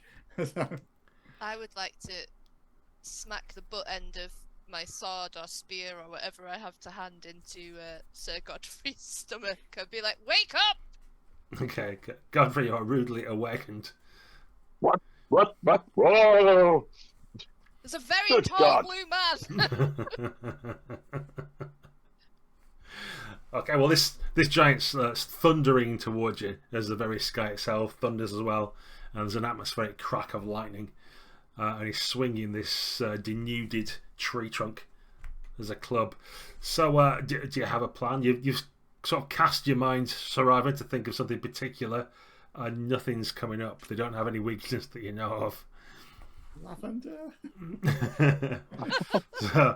So what the other thing you can recognise is that he seems hungry and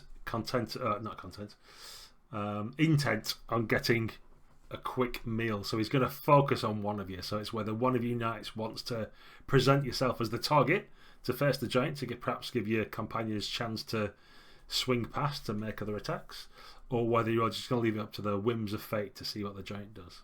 I was actually going to step forward or ride forward presumably I'm still on my horse, Mm-hmm. and try to suggest negotiations. I guess it would fail, but anyhow, I'm in front. Okay, sounds good. So you're starting your opening negotiations as the giant shouting. Like, hey, you good big blue man, talk to me. What is it you want? I'm sure we can figure it out. Yes, indeed. Good. As your hands up in the air and he's reaching down to grab it to pick you out of the saddle. Okay. We heard you had some trouble with wife. My wife. The giant starts to cry.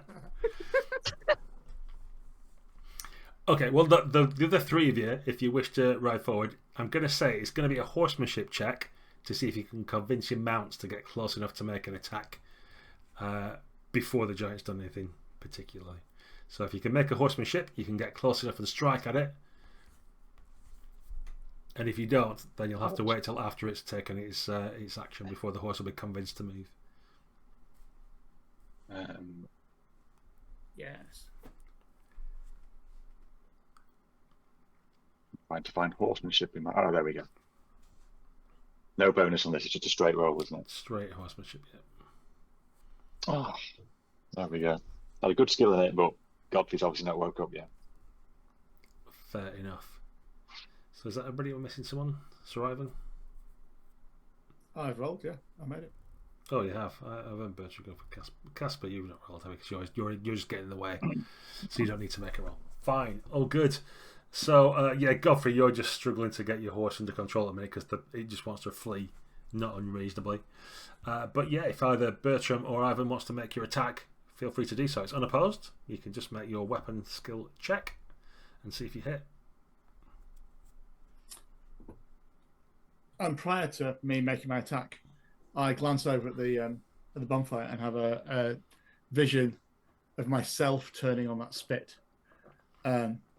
which is slightly chilling, but more chilling is the weeping of Lady Gale of Spondon, were I to die at this giant's hand.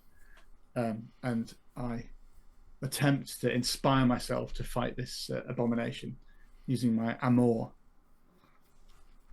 I would say yes. In a campaign game, it'd have to be more a direct correlation, but as this is a one-shot and you get an impassioned speech, I'll let you make that passion roll. Okay. So, for people watching at home, if you we'll ignore that if you succeed, but then move straight on to the latter part. Yeah, you won't regret letting me make that roll. It's terrifying. I can't believe that I'm in this situation and potentially risking my life. Yeah, so My future happiness. I had all that in my head about what was going to happen. Now I'm going to have to look at the table to see what the new things are. That's a fumble, actually, isn't it? Well, it is. Yeah. So you think you're going to have to make a second roll for me now? Okay. This is a new rule, so it's all exciting for me as well. Sometimes. Right, yeah, I'll make another roll. Yeah. Yeah, success. Oh, it's success. Okay, that's bad. Not bad, I was going to say. So, as it happens, you're going to fall into melancholy. But the good news is for this is it doesn't impact you straight away, so you can continue the rest of the fight without it. But then afterwards, you're going to basically have -5 to all the things you do as you think about the tearful eyes of Spondon and how you've caused her upset when all you want to do is bring her joy. Okay, and with that out of the way, do we want to see if Sir Bertram can actually do a little bit better? Yeah, so Sir Bertram's going to yell over to Gervais and say, "Stop crying and pass me the lance, will you?" And I'm going to take the lance and charge at the giant. Is it? Sorry, I've forgotten what you said about the thingy rolls. Is it the little dice at the side of the lance that we're using? So you'll have a charge skill which you'll use initially, I think. Charge. Cool. Okay. I'm saying quite boldly, well, I'll try not to change screens so that the OBS doesn't capture me looking at various other things and not actually the dice rolls. So it's with where sword and all the rest of it is. There'll be. Yeah. Okay, that went well. That's it, and then you're going to roll the damage of your horse, which might be down the bottom left of your character sheet. War horse damage. Got it. And I would hope there's a button. There is. And I'm gonna yell, "For glory, for honor, and for God!" and charge the giant with my lance. You do, and your sword embeds in its calf, and it cries out in fury as the lance. You rolled even, didn't you? So we'll go with my old school memory of what that means, and that your lance is still intact. Right. So you pluck it out to the other side, and there's a gout of blood wets the heather, but it's still up and just seems madder than ever. And then, Casper, would you like to, I presume as a big blue fist tries to grab you and pluck you from your saddle, you try to not be in that hand and get out of the way. So do you want to make an opposed dexterity test for me as I try and grab you with my giant? I thought you'd never ask. What would be? So above your... Straight dexterity? Yes. Okay. There should be a button above the stat. Yeah, I have. So you were successful, but I was successful better. So in Pendragon, rolls are opposed, and that means that I've got you. So the hand grabs you, plucks you out of the saddle. So there's no damage just yet, but the giant kind of like shakes you a bit and sees all the glittery armor and stuff like that, and then flings you towards the fire and says, "You cook nicely." So we'll work out what that means next round, but you find yourself like that going through the air and see this bonfire coming walking towards you. I guess negotiations did not work as well as I planned. Okay, that's everybody's action, I believe. So we can go around again, and we'll start with Sir Godfrey. I'll give you an opportunity. Has Sir Godfrey got control of his horse now? I think you have, because the giant's been injured and it's not quite as threatening as it seemed to be, especially as, I mean, not to go do TB to horse psychology. I know people in Pendragon like their horses. There's a whole chapter on it in the new edition. But your horse has seen the giant reach down and just pluck the rider off, and seen his fellow horse just ride off happily. So it's feeling a lot more chill about the situation. Well, I'll be all right. That's my knowledge of equine. That's equine how horses psychology work, right? too. Yeah, yeah. It is in this game. Yeah. So Godfrey. I'm assuming that Sir Bertram's over there with lance in leg of this creature.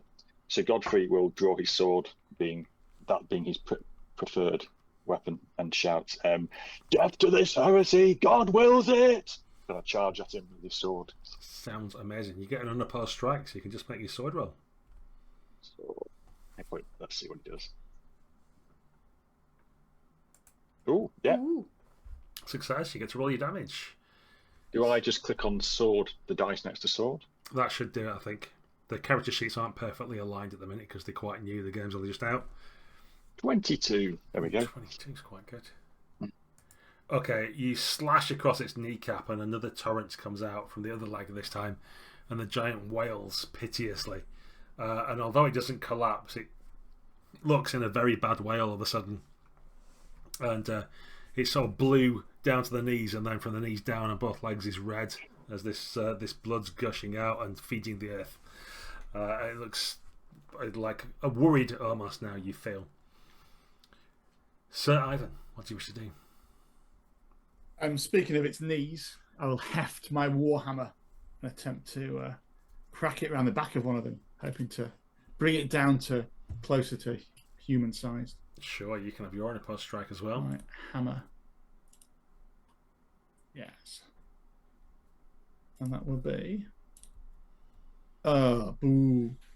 Okay. 10 damage. Yeah, your hammer cracks into its leg, but it's like hitting a rubber tire or something. It feels like almost seems to more or less bounce off without effect inflicting it. And then Bertram, you have to make an opposed test as the giant lifts up its tree trunk and tries to hit you like a tent peg into the peaty ground. Okay. Oh. What skill is it, or is it? So if you wish to fight back, you use whatever weapon it would be. I don't think you can use your lance really for this kind of defense, but Okay, so my sword. I'm going to assume you could have drawn your sword in all the confusion because there's lots of people helping you. Normally you'd have to make a roll or get your squire to do it, but let's just go with you've got your sword out. Okay. Oh wait, I think I've just rolled the damage rather than. Yeah, that's preemptory. We roll it Bertram's again as confident, he's our well. leader. If you do hit, roll that again as well. Probably. There we go. Oh, I do hit. You do hit, indeed. Good, and I will generously allow you to reroll I damage. was just gonna say, yeah. I get 10 again now. Get worse. Yeah. Come on. But hey, that's better. That's better. Okay, the giant looks on its, without wanting to create a pun, but on its last legs as you slash across it. And it starts to stagger backwards and worry about if it's quite as keen on this meal as it thought it was in the first place. Now then, we do have the matter of Sir Casper, who's a very, very good impression. So let's just do this first. Okay, so you're going to take 20 damage. I'll say your chainmail protects you, or your mail coat, so you just take 10 hit points of damage. Just. How many? 10? 8? 10, yeah. 10. Okay. But you are also in the middle of a fire at this point, which is somewhat alarming for you. Little bit. Do you want to make an energetic check to try and get out of there quickly?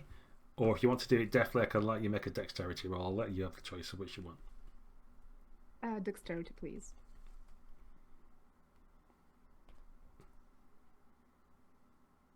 It's a success. Okay. So smouldering slightly on your armour heating up around you, you quickly make make your way out of the fire. And you see your various knights around. The horses are around. There's a few hillfolk have stuck their heads out to have a look at what's going on and watch with interest, because you can't buy this kind of entertainment. And if anything, the giant looks like it might be more of a conciliatory negotiation kind of mood now, as you look up at it, as it's kind of like backing past you and behind the fire to get a bit of protection. I want to take one of the sticks from the fire, like a torch, and point it to him and say, use your words through the mouth to tell us what you want. We won't get it otherwise. You only will get yourself killed. And I'm marching towards him with the fire in my hand. Oh, make a valorous roll for me, please. Oh.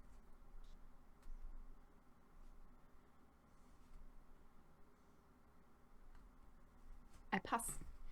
Okay, yeah, he's suitably cowed by your demonstration of bravery, and backs himself up against the hillside and the mossy rocks. This is my enough. I yield. I want my wife back. That's all I want. Give me my wife back. The valleys are grey and miserable without her. All I want to hear is her sweet song and kind ministrations. Who took her from you? Why, him in there. And he points at the cave that he was digging about in earlier.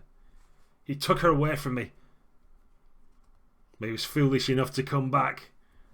Said he was hunting stags and things, but I know he just came to taunt me. He squirreled away somewhere, my beautiful wife. I've been married to her since the world was young. Did she come with him willingly? He said he wished to show her something. He used his honey words and his pretty face, not like mine. And he rubs his gnarled, warty blue face. Let us talk to him. Okay. Don't stab me anymore, it hurts. Glances at Hammer. Yeah, you're fine. Okay. You carry on if you want. Yeah.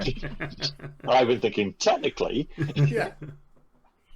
Is there like a rule or a rule for, like, Bertram thinks this thing is very ungodly and thinks it should be dead? Well, Godfrey's thinking that how many good Christian knights has this thing killed and eaten? Yeah. Yeah. Well, should we talk to the? Let's talk to this. Let's get the truth of it first. so we can be just, and then we can make a decision. Wise words, Sir Ivan. And I sheath my sword and reluctantly drag yourself away. Yeah. Let's find out who's the one lying. Okay, well, you can make your way to the cave mouth quite easily. You have to dismount and clamber up there, obviously. The horses can't make it up, but it's fine because you've got the squires to look after the horses and they're entirely reliable. As Gervais is saying, I told you they were real. Look at the size of it. Everybody takes some lavender. Yeah. All the squires have got like lavender in their hair and stuff out the crowds. Yeah. And as you make your way up, you find the cave easily enough. It's hard not to see it. And as you tentatively make your way in, you hear a voice from the back going, "Oh, is it Sir? Have you killed it? Have you slain the wretched giant, the ungodly beast?"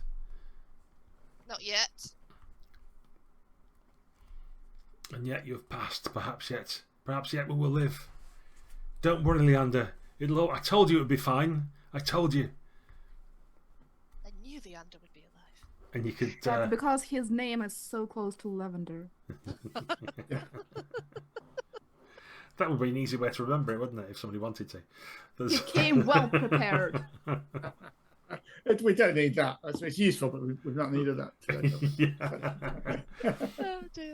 So I'm going to see the Casper's still got the bit of burning wood that he took from the fire, so you've actually got some light and can see. And down the far end of the cave, that twists and turns a little bit, is all jagged, so you can see why the giant struggled to get his arm down here. There's the moist-looking eyes of Sir Arowine, who you can recognise because his heraldry on his crest that he's got on his surcoat is very similar to his father's, except of course for the black band across to name him as the first son. He doesn't look quite as beautiful as all the stories have told. He looks haggard, hungry, big bags under his eyes. His hair's all knotted and matted and slick, red-rimmed eyes. But he looks, he's kind of holding his sword vaguely towards you, but it's not in a particularly threatening manner. He looks like he's not eaten for many days. And he says, "Oh, knights, thank God. I knew my father wouldn't leave me here to die. Oh, praise to God, good Sir Knights, you've come. See, Leander, it's not too late." And as you all crowd in, you see him trying to shake awake the very obviously dead Sir Leander, whose rib cage is crushed in from what looked like a massive log or something like that, for example. And maybe at one point he was alive, but he's clearly not been alive for some time. "There you go, brother. I told you. They're here now. Come on, wake up." Then he shakes ineffectively at the knight as the head kind of lolls about. Let us briefly talk about love, Sir Erowine. We understand this giant had what they would refer to as a wife, and there was some disagreement over that. Pray tell us what the nature of this is. I know not of a wife. There was the beautiful nymph that I met in the fields, and I convinced her to come with me. Oh, we spent a wondrous night. Yes, she made a man of me. And he goes all misty-eyed and seems to like almost radiate a little bit and get some of his health back. And where would this beautiful nymph be now? Oh, the gardens we have at the castle, you must have seen them.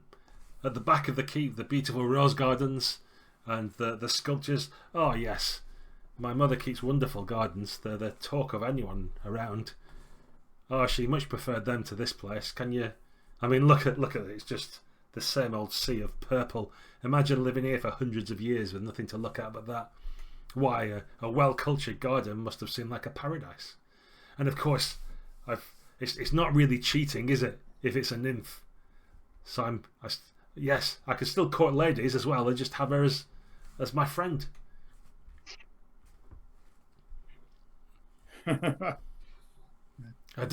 Don't tell Brother Hemison. I'm sure he'd have a very dim view of it.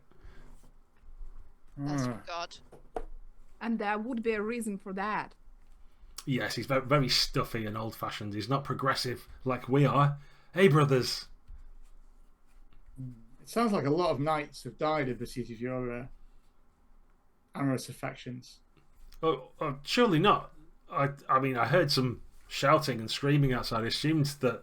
Well, at least one gestured towards them has definitely died as a result of this.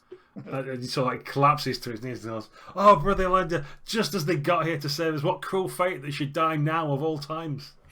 Flies circling. And you begin to wonder if perhaps Sir Arawine's all there at this point in time. Well, we should take him back now because all is safe, right? We should go back home. My brother will reward you. My father will reward you richly. Yes. Your father, no? You've got a nymph on the side, living in the garden. He wouldn't understand. Good Christian knights have died because of this, Arowine. Friends of ours, comrades. No, surely not. And because of you consorting with pagan creatures, I'm appalled, Arowine.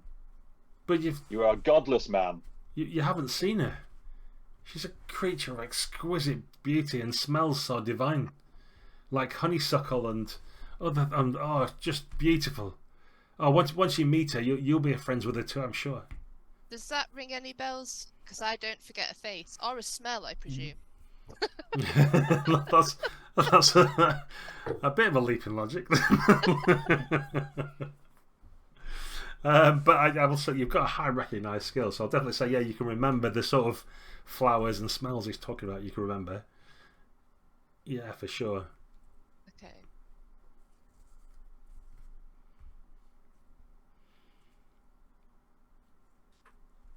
A 3. Yeah, sorry, I was answering. Oh, I got it already. I know. You to remember. It doesn't bring anybody to mind from when we were at the keep.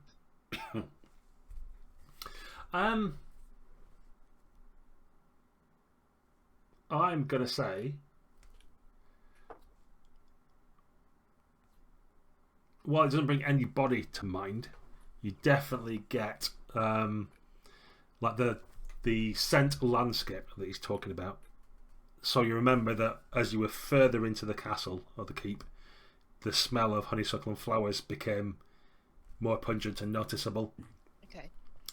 And with the lavender that you've been passing around that was planted upon you, stuff like that, you now recognise that it had a sort of sense of sorrow about it or something, or there's like an emotion attached to it that perhaps you hadn't quite worked out what it was and why you thought perhaps this is a marker, or what does it mean? Is it a... As if some nymph was trapped in the gardens and well, I say sending a message back perhaps or something. Let's restore the balance. I say we'll need to see if this creature is kept there willingly, and if she does, then she has to be baptized, wear the cross, and live with humans as a proper Christian. You cannot just drag a pagan creature from the woods to the castle and hide her from everyone. This is not the right way. And if she's kept there against her will, we have to bring her back and restore the nature's balance. I'm sure if you would take a baby bear from the mother bear, she would be tearing everyone around her apart too, unless her baby bear is returned to her. Another mythical creature, yes. A good story, yes. Oh, Arowine, I didn't think I would want anybody dead today more than the giant, but you are a piece of work. Oh, I know. You must wish revenge on all these horrible, evil creatures that are ungodly. But the most important thing is that you get me back safe to my father. I feel your pain. Perhaps when I'm restored, we can come back with a greater force and we can wreak our vengeance for all that they've done. Can I try to knock him unconscious? Please do. Yeah. So Bertram's just like, Given the state that he's in and how he's completely not expecting it, you don't have to roll for that. Yeah, you can. Yay, that's the leader I'm following. You just club him with a mailed fist and he goes down like a sack of potatoes. How about he stays here we go back and get their wife, who I don't think is that happy she's there. kept against her will. Maybe Yeah. she wants to join a Christian way of life. I somehow doubt it, but yes, we can try that. And then we can swap them. And maybe we might want to leave some snacks to this poor guy. Yeah. As long as we don't... Oh, right, sorry. I thought you meant leave Sir Leander for the giant. You mean leave some food No, for that's Arroweye. definitely not what I It's meant. terrible, Good, because terrible I'm about thinking Sir that we Leander. should take Sir Leander out and pop Yeah. him on his horse. Although a bit less upright than I had hoped. Terrible. And, I wonder what will become of that lovely horse. That it's Well, a shame. But, I assume it will be sold so that the money can go to his widow, Mm-hmm. Sir Ivan. yes, Yeah, of course. Yes. definitely not to his son or anything like that. That's Definitely not not. healthy. Oh, he has a son already. Well, that's good. The son will have it, yes. Okay, so you leave some food for Arroweye when he regains consciousness, assuming he does, and doesn't choke to death in his sleep or something. We're not leaving any wine for him, though. No, We don't well, like him. harsh treatment indeed. I'll leave whatever my squire's name. Your face. Why isn't he on here? I'll leave Gervais with him. Definitely do that. That'll go really well. Yeah. Yeah, there's no way that can go Yep. wrong. Okay, so you take Leanna's body back. The hill giant or blue giant is happy to see you the back of you, frankly, as you promise that you're going to go and return his wife, and he's no desire to fight any of you right now. The hill people think you might resolve things, and they don't want to fight you either. If you've defeated a giant, no one's in a particular hurry to try and face you down, so they're happy to let you go. Especially when they hear that you've left behind Jafface and there's another body there, so there's at least a couple of days eating for the giant there, so they think they're probably safe. And we'll skip back a couple of days so that you find yourself back at the castle at the Hawk Height even. And they were surprised on the boarding to see you come back the other way, although totally unsurprised to see slightly fewer of you, and one of you was now dead. But, well done. And there's much rejoicing as you turn to the castle initially until they realise that Arroweye isn't with you. Just conscious of time, we'll skip to the bit where the Lord's obviously demanding to know where his son is. You're saying you probably bring him back, and you find yourselves in the gardens. And by the cultured lake that there is, more of a pond really, but fed from the well, there's a little lake, they call it, and stream. You find a young lady, or so it would appear, who's brushing her hair in the water and gazing at a reflection amongst this highly perfumed garden full of all kinds of plants and flowers that looks the envy of anywhere around. And she gazes up as you approach and looks probably to your leader. Good day, my lady. Oh, I thought perhaps he'd come back to take me home. I watched you all leave. I'm surprised you're back. Please tell me you didn't hurt my husband. I didn't. Well, we hurt him, but we didn't I kill him. didn't either. Actually, I didn't either. We didn't. Did we, Sir Casper? No. We didn't kill him, and we are here to return you to him, if that is what you wish. Oh, surely. I've pined for him every day while I've been here, and have to hide from the others with their Christian faith. Yep. There's a lot of that goes around here. Perhaps you could, but I can't find my way back. Maybe now it's spring. Now the crocuses bloom and the flowers are there. I'll be able to follow them to find my way back. But how would I get through the gates? How would I get through the border? There's men who would Could you keep me just trapped. follow us? You would lead me out? Would we not? And I say, looking at everybody else.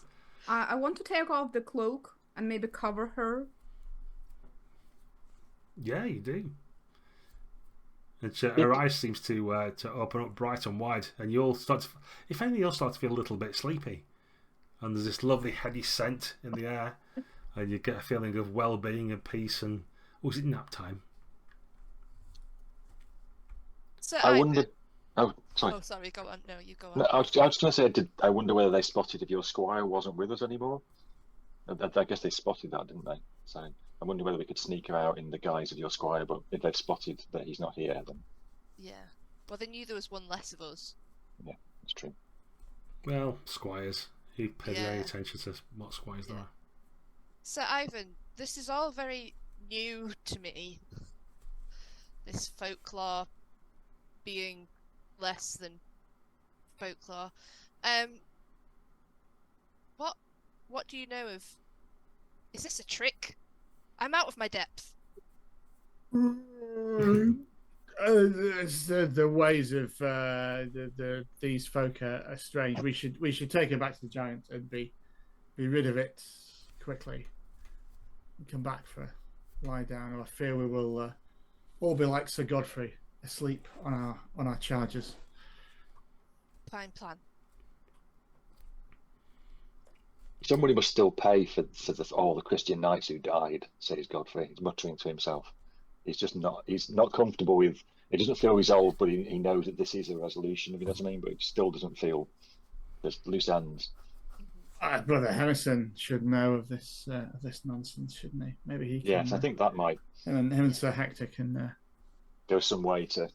Yes. Okay, so to get us to a conclusion, shall we say you take the nymph back? I think it's amusing for the movie version of this if you do disguise her as Gervais, and Yeah. somehow she seems more manly than he does. But you get through the borders, you do the prisoner exchange, for want of a better word. The giant's quite cowed. The hill people are happy that there's not a marauding giant demanding vengeance all the time up and down the valleys, and they can go back to herding the sheep and doing other things they like to do.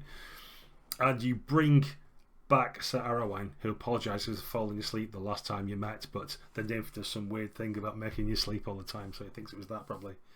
And unaccountably has a big egg on his head where he must have hit a rock when he fell over. But you're in the courts of Sir Hector. The dishevelled looking Arrowine is back. Hector's pleased he's got his son and probably unaware of all the shenanigans that's happened. The Hedison's there, he's praising God and thanking everybody. All the household knights seem pleased that this is resolved and they can get back to the regular duties. Things seem happy with the border, that there's going to be no invasion or fights with the Cambrians, so that's good. But there's what do you do about Arrowine, if anything? What do you tell Hector? What do you admit to Hedison? And how do you reconcile this pagan activity and what's happened with your beliefs? I think we would look to have a more private talk with Hector, Arrowine, and Hemison, probably. Because we don't want to embarrass Hector in front of everyone. It's not his. Yeah, after the initial hoorays and everybody getting around and involved, Hector's happy to dispense with other people to find out what happened in a more secluded environment. Yeah, so we'll inform him of everything that went on in Arrowine's actions and what that's cost. And this makes Godfrey happy because he is a very honest man and he feels the truth needs to come out. So Agreed. Okay, you Sarah, I think you would all get your honest skill checks at this point for a campaign game if there was such a thing. I think I will suggest that my merciful Sir Ivan will suggest that everyone has clearly been misled. It's the folly of youth, and suggest to Sir Hector that one course of action might be to ensure that he is married as quickly as possible to a bride with sufficient sort of constitution and wherewithal to ensure that none of this nonsense happens again. If everybody else has agreement as he looks around, he'll feel like what he should do to a certain extent. He says, yes, no, you're right. So King Gullyhodens has a daughter of a robust nature, and that would do very well to seal our border alliance. So yes, I will say well that you've been very fair, Sir Knights. And whilst amongst all my my stables and stuff, there are many horses that must be returned. I hope I can rely on you to take them back as you head back into your own lands to their rightful places. Please accept a gift of a horse each from me as well. I shall give you some of our finest. Perhaps a palfrey or a nice hunting horse, should you ever need to go into the Cambrian mountains or something again, would be suitable. That's very generous. We have too few horses at the moment. There's one thing we need more of, it's horses. That's what we need. Definitely, yes. Horses and squires. Yeah. The more the merrier. Okay, well, as if Jaffes didn't have enough to be anxious about after being left alone for several days in a cave with a madman and a giant outside.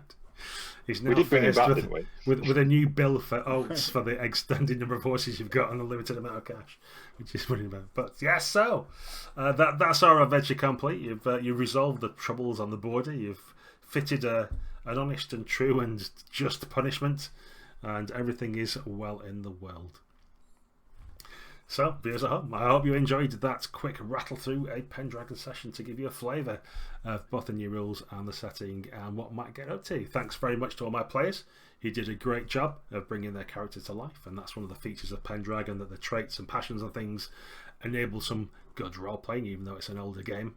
And can I ask you all at home to like, subscribe, maybe share, and check out our fellow companions and their activities. So head over to the Idea Roll YouTube channel to find out more about that, and the Burn After Running blog, and my own other endeavour, which is What Would the Smart Party Do, the UK's premier RPG podcast. Until next time, dear listeners, goodbye.